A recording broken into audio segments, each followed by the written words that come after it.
Τι να κάνουμε σήμερα? Ξέρω εγώ, πάμε κανένα escape room, κανένα φαγητό.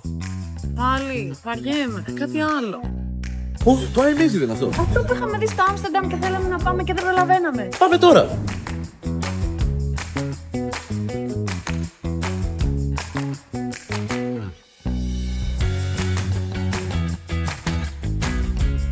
Έλα, σειρά σου.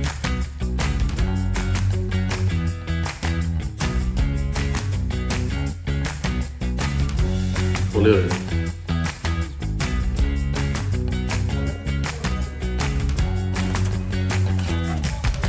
Ω, είναι τέλειο.